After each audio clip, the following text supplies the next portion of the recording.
ndabaramukije mu izina rya Yesu Kristo. Ni Mukankusi Jeanne, n'ubundi mugiye gukomeza muganira. Mbese ubushize nari nababwiye igice cya mbere cy'ukuntu bandoze, ariho twabanywe ni kuri A.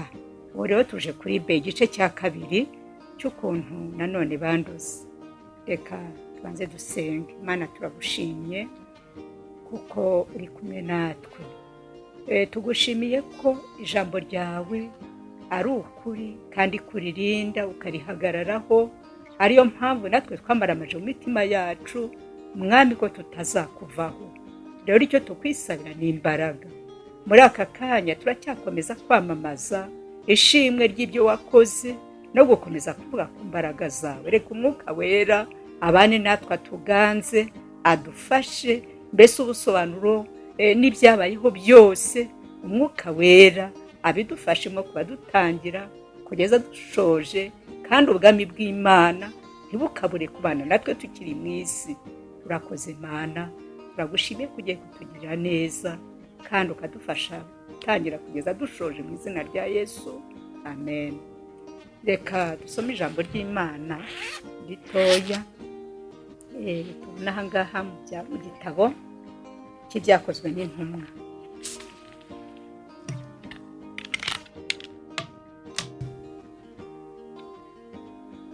Ibyakozwe n'intumwa ni igice cyaho cya 28.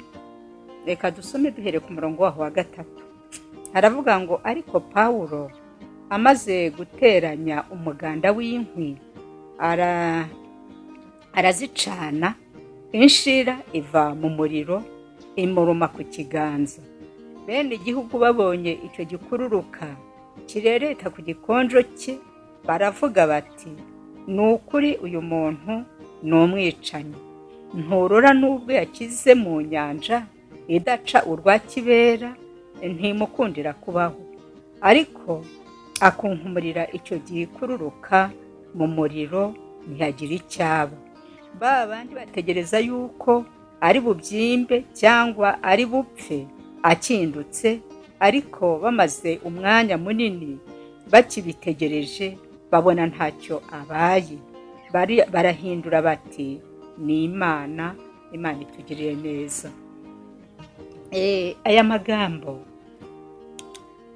n'ubundi ni inkuru z'ibyabaye kuri Pawulo uyu bari bagize igihe cyo kuba ngo babaye mu nyanja iza mu umuraba ukomeye, ariko bakaba bazi ko nta kiri burokoke. Nyamara bararokotse, cyane cyane ko bari kumwe n'umukozi w'Imana Pawulo. Mu gihe rero bari ahantu barimo kota, murumva ko bari bahuye n'ubunyabw'imbeho kubera iyo nyanja bari bamazemo igihe runaka, ngo Pawulo yazanye inkwi, umuganda w'inkwi arawurambika, habaho gucana. Bacanye ngo haturutsemo inshira iraze muruma ku gikonjo. Barebye babona irimo iranagana, bakavuga ati, nubwo habayeho gukira iriya nyanja idaca urwa kibera, ariko byanga bikunda iyi nshira imurumye iramwica.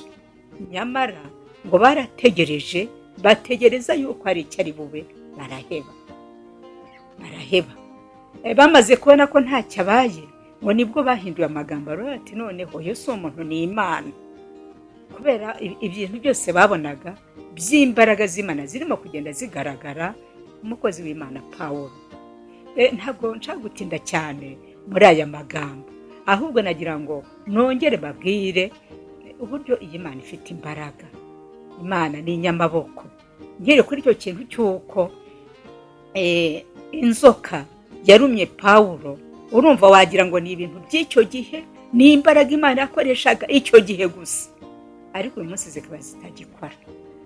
Ndababwiza ukuri ko na bugingo n'ubu imbaraga z'Imana ziracyakora kandi zigakora ibitangaza. Nyuma yo kwabanduza uburozi bw'ubutamikano ntibigire icyo bitanga. Mbese ni ukuvuga ngo Satani afite uburyo bw'imikorere butandukanye. Baduteje ibikoko, ibintu by'ibikoko mu nzu. Harabanza haza ibikoko bita ingonokera. Ingonokera wajya kukandagira utarebye ukumva ukandagiye ikintu kiraturitse, wareba ukabona n'ingonokera zigenda mu nzu, ku buryo rwose kubitekereza ingonokera kuyisima mu nzu byatubereye amayobera. Ariko kubera kugenda tuzibona zitandukanye, tuza kubona ko harimo irindi banga. Icyo gihe cyabayeho kiratugora, ariko kiza gutambuka kivaho, noneho hakurikiraho ibinyabwoya. Ibinyabwoya biratuzengereza mu nzu, ibinyabwoya baba wicaye muri salo, ukabona birimo birakora defile bitambuka, ku buryo twese twicaraga tumanitse amaguru kuyashyira hasi, ukabuzi ngo biri bugutondagire. Wajya kuryama mu buriri ugasanga ibinyabwoya byagiye mu buriri, mbese nuko ngo byaragiye biratwugariza, byugariza urugo, bikora hepfo, bikora haruguru, ibinyabwoya. Ariko aho Imana ishakiye yo kabyarira turengera, tubona ibinyabwoya biramurutse. Noneho rero haje kuza gaheza, icyo bita sikoropiyo. Sikoropiyo murabizi yo ngo ntinagomborwa. Sikoropiyo igira ubukana buruta bw'inzoka. Nkibona sikoropiyo bwa mbere nayibonye muri supanete mu gitanda cyanjye, nicuye ndebye hejuru, ngiye kubona mbona irimo hejuru ndani. Icyo nakoze ni iki? Nahise mbyuka, supanete tuyimanura, turayipfundika, duhita tuyimanura twirengera, twagize ngo niyo yonyine. Uko iminsi yagiye ihita niko sikoropiyo zagiye ziba nyinshi mu nzu, aho abana barara, wajya kubona ukabona sikoropiyo zirimo ziragenda. Watambuka muri korodoro ukabona uhuye na sikoropiyo irimo igenda. Ariko aho mbabwira ngo imbaraga z'Imana zirakora, uhereye kera na bugingo n'ubu, nuko sikoropiyo yariye umwana imuruma mu bitugu. Umwana wariwe na sikoropiyo n'uyu mwana n'ubundi turirimbana, nawe yagize amateka y'ibintu byinshi bimurwanya. Uburozi bwa mbere niwe twaburyanye, noneho sikoropiyo ziradutse imuruma mu bitugu, yamurumiye mu buriri. Ntabwo twigeze tujya kwa muganga, nta n'ikindi kintu na kimwe twakoze. Twebwe twakoze icyo bita gusenga Imana. Sikoropiyo iramuriye, kandi muriye nijoro, tuzi ko itagomborwa.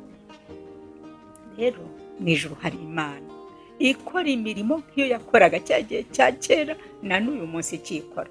Ngo Pawulo inzoka iramuruma, kirereta ku gikonjo, abantu bakaba bati oya rwose iyiyo iramuhitana. Ariko ngo barebye babona ntacyo yabaye. Uyu mwana wanjye Satani yamugenzeho ndabiramurwanya, kuko sikoropiyo yaramucunze abari biruma. Ariko ndavuga ngo n'ubu umwana wanjye aracyariho, umwana wanjye aracyakora umurimo w'Imana. Ibyo byari turu y'ibikoko. Ibikoko byaje kwamuruka, kugeza uyu munsi sikoropiyo mbona ntazo nkiri kubona. Haje gukurikiraho ubundi burozi buza mu buryo bw'itumanaho. Bateretse ijerekani, ntabwo nzi umuntu wayizanye, bayitereka mu rugo iwanjye, ijerekani nziza nshyashya.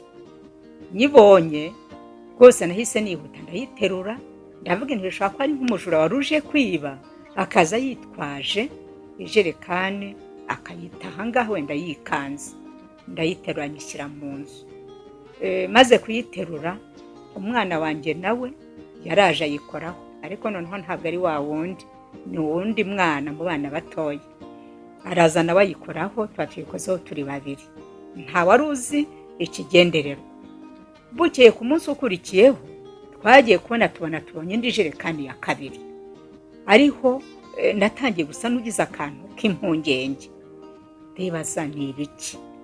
Nahise mpamagara umunyamasengesho dusengana, ndahabwiye ntudufashe gusenga, ndimo kubona amajerekani hano mu buryo budasobanutse.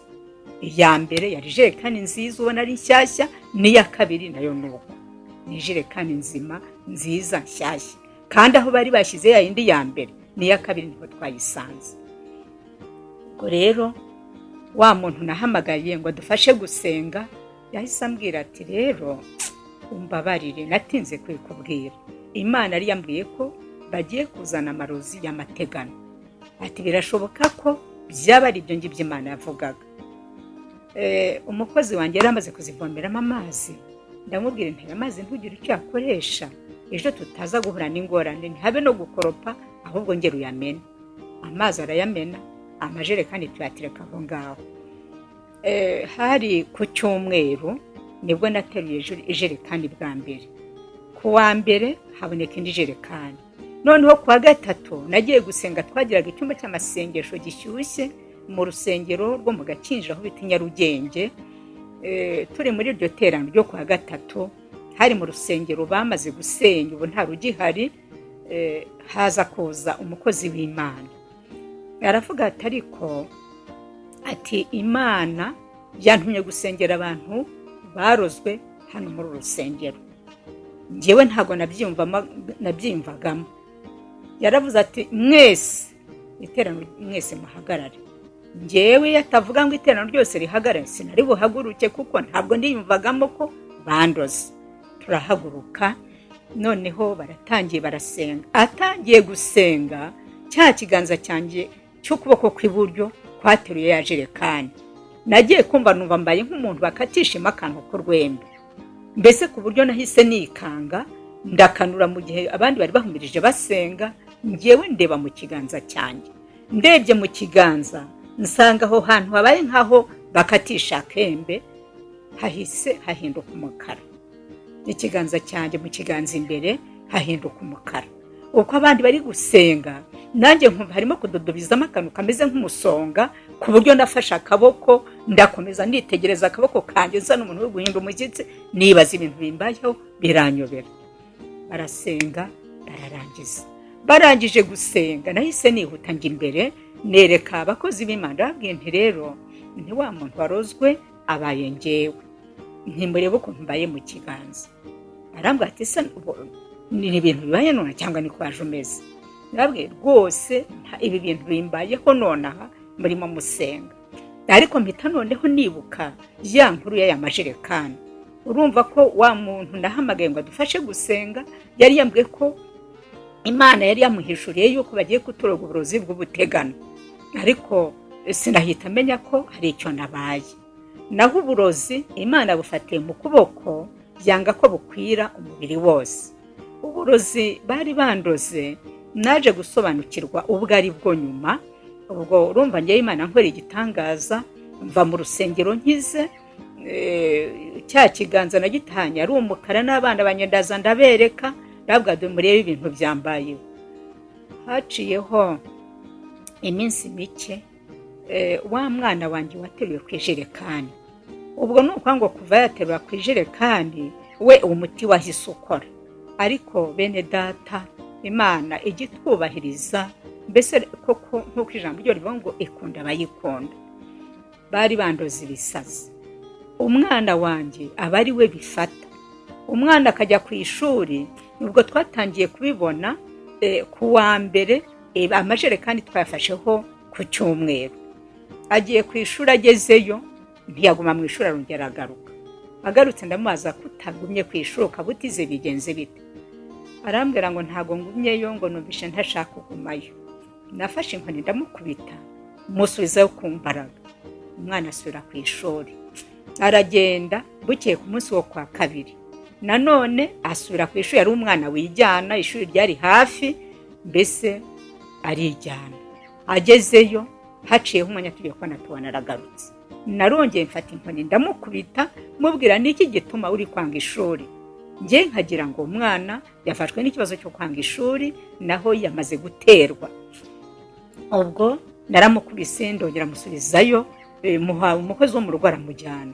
Amugejejeyo, umwana noneho yize amayeri, aho kugira ngo aze mu rugo atangira kujya yirirwa azenguruka mu ngo z'abaturanyi ziri hafi y'ishuri. Akagenda babwira ati hari ibintu nononye mu ishuri, none ndashaka ko mumfasha, nononye ibintu bihuye n'amafaranga 1,100, none mu rugo twabashije kubona 100 gusa, 1,000 twarakibuze. Aho agenda mu ngo z'abaturanyi arimo kugenda asabiriza avuga icyo kibazo, umuntu umwe yaraje arambwira ati ikibazo umwana wafite urakizi? Ntabwo nkizi. Arabimbwira. umwana aje ndamubaza ni ibiki bimeze gute, arabimbwira ariko numva simbishyikiriye ku buryo mbese ntahise mbasha kumenya ikibazo umwana afite. Kuri uriya wa gatatu Imana yantabariye mu rusengero, umwana ari mu kibazo cyo kuba ameze gutyo, yayayutse atagenda ngo agume mu ishuri yirwa azunguruka, twebwe tudasobanukiwe n'ikibazo cy'umwana yagize. Ku wa gatatu w'icyumweru kindi cyakurikiyeho, ubwo nari nageze igihe umwana ava ku ishuri yagaruka, ngiye nkabwira umwana udufasha uturimo two mu rugo namusubizeyo, akamusubizayo, yamusubizayo, yaza akijya kwinjira mu rugo akumva umwana aramuhamagaye inyuma ye, yakebuka akabona niwe nanone wamukurikiye. Mbese nuko ngo icyo gihe cyaraducanze tuberwa ikibazo gihari icyo ari cyo. Wa gatatu w'ikindi cyumweru turimo tujya gusenga, twageze imbere, nari ndi kumwe n'umwana wanjye ntwaye mu modoka, tugeze imbere arambwira ati uriya si kanaka, ambwira nyine izina ry'uwo mwana. Turebye hari 3:00 kandi ishuri ryabo ritangira 9:00. Tubona ari epfo y'ishuri mu ngo, aragenda ahetse marete. Nibwo rero namubwiye ntahagarika imodoka, arayihagarika, ahita ahamagara.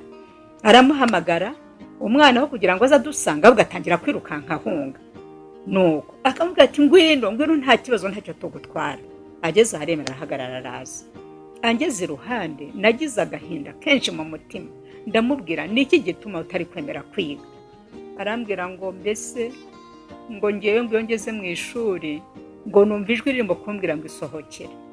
Ati iyo rimaze kumbwira ati ncunga mwarimu arimo kwandika kuri taburo, ngahita nomboka nkagenda. Ati ubundi naba ngiye kurira twayisikariye turi imbere y'ishuri, nkumva ijwi rimbwiye ngo kata wigendere. Ati hari ubwo nakataga nkagenda ntageze mu ishuri. None se ukagenda ukirirwa? Ati ngirirwa nyine ntembera. Ati kubera ko nagenza mu rugo kankubita, ati nyine nirahisemo kwirirwa ntembera. Ubwo rero nahise umwana amushyira mu modoka mujyana ku rusengero n'umubabaro, kuko nahise mbona ko afite amajwi arimo kumuyobora. Umwana amugejejeyo, nta muntu wo ku rusengero nigeze mbwira ngo usengero n'umwana, njye namwicaje iruhande rwanjye, batangira kuvuga ngo dusenge. Umwana agahita amufata, ngasenga n'umubabaro n'agahinda kenshi, nirukana abadayimoni mvuga ngo Mana aha niho wankirije, n'umwana wanjye hamukirize mu izina rya Yesu, nirukanye abadayimoni b'ibisazi. Umwana naramusengeye, uko bagiye gusenga nanjye mufata nkamusengera, uko bagiye gusenga nanjye mufata nkamusengera, kugeza igihe twatahiye. Naho Imana yamukijije, uko nagendaga nsenga nirukana abadayimoni, bageze aho bamuvamo, umwana wanjye turatashye. Tugeze mu rugo bwarakeye ku wa 4, mbwira wa mwana udufasha imirimo mu rugo, ndavuga umujyane ku ishuri ariko ukomeze wicare imbere y'amarembo y'ishuri kugira ngo nasohoka uze kuza gukumira. Yiri wahicaye, niba ava mu kiruhuko aba ari buza gutaha, aragenda arahicara, arindira ko umwana asohoka, araheba. Burakeye ku munsi wo kwa 5 turongera tubikora gutyo, arongera aramujyana agumayo, arakomeza arategereza, barangije recreation arongera ahitaze. No kwa 6 bibuka. Ubwo rero nibwo ndavuze nti kuva umwana atakiri gusohoka ni ikimenyetso cyerekana ko Imana arangije kumukiza, ko ku mwana wanjye ubuzima buragaruka. Niho namenyeye ko Satani yari yagambiriye kunteza ibisazi. Urumva byafashe umwana abari umera gutyo, ariko Imana irandengera, ibihagarika mu kuboko kugeza igihe bansengeye bivamo. Rero aho ndashimira Imana cyane ko yandinze gusara ngo nirukanye ku gasozi ngende ntoragura amasashe. Urumva ko Satani yari yabipanze, ariko Imana ikabipangura. Erega bende data, abaririmbyi b'ikorasi baravuze ngo nta muntu wavuma Imana itavumye, nta n'uwavuma uw'Imana yahaye umugisha, ntabwo bijya byemera. Bakurikijeho ikindi, umuroza arandoga. By'ukuri Imana yagiye ishima ko mbamenye, kubera ko izi ko mu mutima wanjye yamaze kwinstaramo imbabazi zidakenera ko hari umuntu ugomba kuza kuzinsaba. Ngenda kumenya kandi nkunda nakubabariye, utiriwe mbwira ngo mbabarira. Nicaye mu rusengero, b'abapagani bo mu rusengero twavugaga, ku ntebe yicaragaho abantu 8 kaba yuzuye. araza arambyiga ngo twicarane ari uwa cyenda kandi imbere yacu hari intebe iriho ubusa. Noneho ngiye nyoberwa ibyo ari byo, mpita mpaguruka kuri iyo ntebe ndamubisa mwicara imbere. Naho kumbi muhaye umwanya wo kuza kubona uko akora gahunda. Uko niba yarantongereye, niba yarabigenje gute ntago mbizi. Icyo nzi nuko nagiye kumva, numva ndambitse ibiganza mu mutwe, anturutse inyuma ko yaranyicaye inyuma, numva agize gutya ndambitse ibiganza mu mutwe. Nahise nkebuka ndamubwira ngo urakoze. Njyewe nkibwira ko ari igitenge nateze ahari cyamaze guhambuka ashobora kwahwamitse. Ndamushimira akubita agatwenge. Ubwo nakomeje kwicara mu rusengero, uko amasaha agenda yicuma ntangira kumva ndimo kugira ikibazo cyo mu gatoza, ku buryo twageze amasaha yo gutaha numva namaze gutangira gusa n'uwatentebutse umubiri, no gutaha nkumva ahantu nyura hari akantu kazamuka ntiribashe kuhanyura. Natashye nturutse ku rusengero rwo mu Gakinjiro aho ruri, inzira nagomba gucamo yari inzira, dufite inzira ya bugufi, ariko narembeye nca inzira irambuye kugira ngo ngende ahantu hatambitse hatazamo akantu ko kuzamuka. Ubwo rero nageze mu rugo natangiye guhirita nk'umuntu urwaye asima, ndimo guhumeka semeka nk'umuntu urwaye asima. Nsanga hari umushyitsi, ndaza nicara nawe muri salo, yahise ambaza ati ese warwaye asima ryari? Nabwiye nti ntabwo rwaye asima, ntagomba ko ari amagiripe agiye kumfata, ntabwo rwose nari nzi ikintu cyambayeho. Ubwo umushyitsi twaraganiriye ndimo guhumeka gutya mpirita, arangije aragenda. Amaze kugenda kubera ukuntu numvaga umubiri wanjye watangiye gucika intege, nahise njya kuryama. Ngeze mu buriri ngo nirambike ntago byakunze, nahise nshigukira hejuru kubera ko nahise numva mfunganye, cya kintu kirimo kuntera guhirita kimfunze mu mihogo. Ndangije ndagenda njya ahantu njya nicara mfata umwanya wo gusenga, mfata imisego ibiri ndayegeka, nyegamaho mbona ko gahunda zo kuryama zitari bukunde bitewe n'ukuntu ndi kwiyumva. Narasenze, ndangije negama kuri ya misego, agatotsi kaza kumfata. Agatotsi kamfashe nagize iyerekwa, mbona ndahantu harambuye umukeka, wa muntu wandambuye ibiganza mu mutwe, mbona dupfukamye turi abantu batatu. Arambwira ngo andenza akaboko agacisha inyuma yanjye asa n'umuntu uri kunjijisha. Arambwira ngo ariko uzi ko njyewe nawe nanaka uwo wundi twari dupfukamye turi batatu, ngo uzi ko dusa? Ariko mu gihe arimo kubivuga numva mpfuye umusatsi w'inyuma. Ijwi ryahise rimbwira ngo arakurose. Ndi muri iryo yerekwa. Noneho nahise nkanguka, urumva nari negamye, ntabwo nari ndyamye byo kuryama, byari byarindi umuntu abahondobera byo mbese by'umubiri wagize ikibazo. Ubwo rero nahise nshigukira hejuru, menya ko cya kintu wa muntu yankozeho cyo kundambika ibiganza mu mutwe yandoze. Ariho haturutse ibyo bintu byo kwandi guhirita byatumye n'umubiri wanjye wose wacitse intege, nkaba ntari kubasha kuryama. Icyakurikiyeho nuko bwakeye mpamagaza abanyamasengesho, baraza baramfasha, baransengera. Aho ngaho Imana yantabaye bwangu, ntago byagombye kugera kure. Nahise numva nyuma yo kwa bene data bansengeye ubuzima bwanjye bugarutse. Ntago byaciriye aho. Nanone Satani yarongeye akoresha andi mayeri. Noneho hakora ikintu cyitwa nabango n'ikoranabuhanga. Umuntu arandoga, mara igihe ndwaye, ariko ari ibintu biza mu buryo bwo gutuma. Ntago ndaburiye, sinzi uko byagenze. Nagiye kumva numva ndarwaye, njya mu buriri imperamo, ndaremba, mara igihe numva meze ndabi, ndararembye. Ariko igihe kimwe ngiye kumva numva Imana irambwiye ngo ibintu byakubayeho byatumye umeze gutya byakorewe ahantu bita Kaje Vuba. Kaje Vuba ntabwo nari nzi icyerekezo, ntabwo nari nzi ahariho. Byatumye mbaza umuvandimwe wanjye, mvuge nti ese ni mu nzira zigana za Gitarama? Arambwira ati ntabwo ari mu nzira zigana za Gitarama, ahubwo ni mu nzira zigana za Byumba, ni muri ako kerekezo. Nsanga rero aho Kaje Vuba niho ngo ibintu byambayeho byabereye ku buryo nahoraga numva ndembye, ngahora numva ntameze neza gusa mu mubiri, ariko maze kumenya icyerekezo cy'aho ibyangize gutyo byakorewe, n'ubundi nahise niyambaza abanyamasengesho, baraza barasenga, ndababwiye nti musenye ibintu byakorewe kaje vuba, mbese naho ngaho Imana yandangiye ko ikibazo mfite niho cyaturutse. Ibyo ngibyo baransengeye, ngenda nkira gahoro gahoro. Ubundi bari baragiye bansengera biranga rwose, ndabwa mugende mwiruhukire mu ndeke, icyo Imana yateguye aba aricyo kizaba. Nyuma rero Imana indangiye aho gahunda zakorewe, nibwo baje barasenga, ndababwiye mwerekeze isengesho kaje vuba. Bamaze kunsengera, ubuzima niho bwagarutse. Satani ntabwo yarekeye aho, yakoze ikindi kintu cyo kunca umugongo. Ncika umugongo, najya ngenda nkumva mbaye nk'umuntu bakwise umupanga, nkadandabirana ngashaka kwitura hasi, narindi mu nzira ngenda, nkamara akanya mpagaze meze ukuntu nkanuye amaso, ariko hashira akanya nkumva cya kintu kingize gutyo kibaye nk'icyoroshye, ariko umugongo nkawugendana.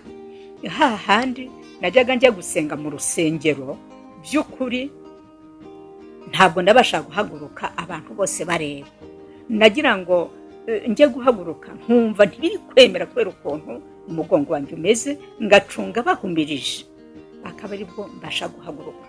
Abantu badahumirije ntabwo nahagurukaga, kuko byari ibintu biteye isoni, bisaba kubanza kwigaragura nkiporonje ukuntu ngahaguruka, kandi nabwo nahaguruka simbashe guhita nema, mbese ukabona ni ibintu biteye isoni kubikora abantu bakureba.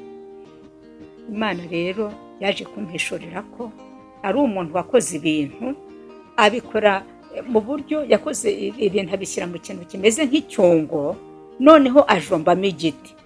Yaba ashaka ko mbabara, akagenda cya giti akagikorogesha, agakoroga. Iyo yakorogaga nibwo nameraga gutyo nk'umuntu batemesheje umuhoro, nkumva mbaye ukuntu ndatagangaye, mbese ku buryo mpagarara mbona mbuze uko nifata, ariko hashira akanya kubera ko nawe gukoroga nyine ubwo hari yabihagaritse, nkumva mbaye nk'umuntu worohewe. Ibyo ngibyo byaje gutambuka, Imana irandengera, wa mugongo igihe cyarageze ndawukira. Harongera haza kwahindika, nayo yari yambereye gaheza, narongeye ndarwara ndaremba, ndaheranwa, nibaza ikintu cyo gukora ndakibura. Urumva ntabwo nzi indwara yamfashe nk'uko wafatwa na malariya, nkumva ukuntu ndwaye ni ibintu by'amayoberane. Indwara iragenda impeza mu buriri, ndahaba aho Imana ishakiye, n'ubundi ishyira mu iyerekwa.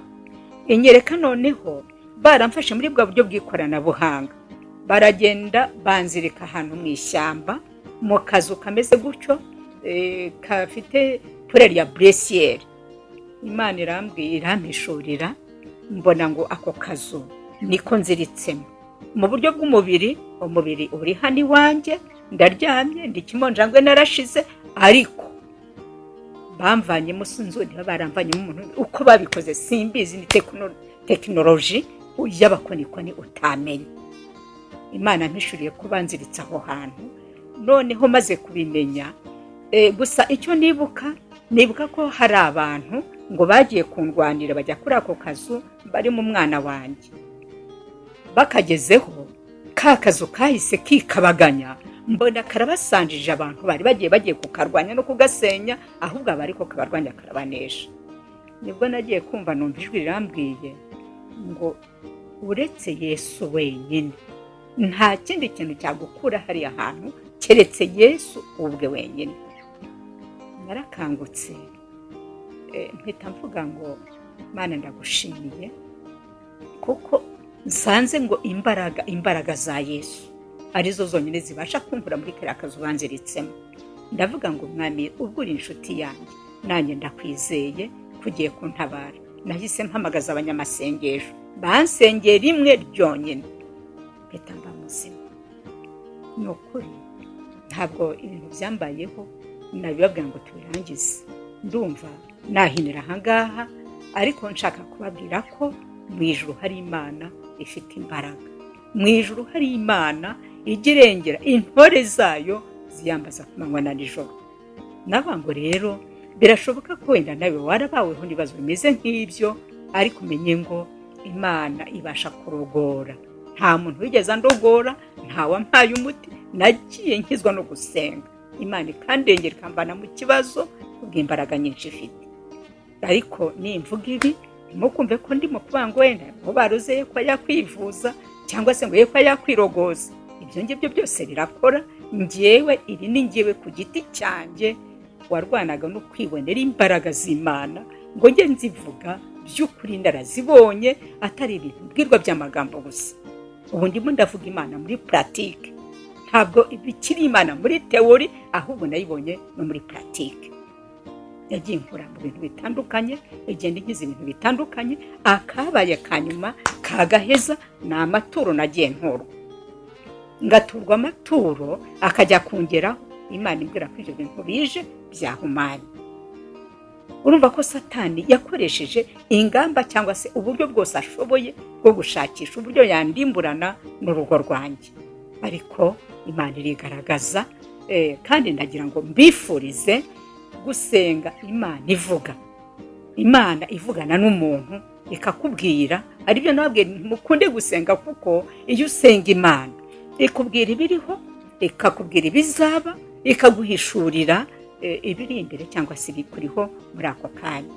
Amayerekwa y'ibintu byagiye bimbaho amenshi ninjye Imana yayerekaga.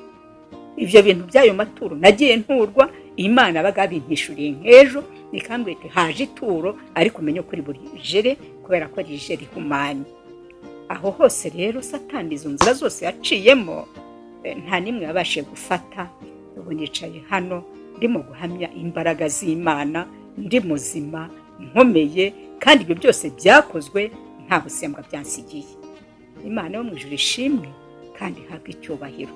Naho ngaho nsoreje, mbese ndushaho kubashishikariza kuba inshuti n'Imana. No kuba inshuti n'abantu ni byiza, tubakunde dukundane nabo, ariko mbere na mbere Imana muyigire iya mbere, kuko niyo ibasha kugukorera ibyo abantu batashobora. Murakoze cyane.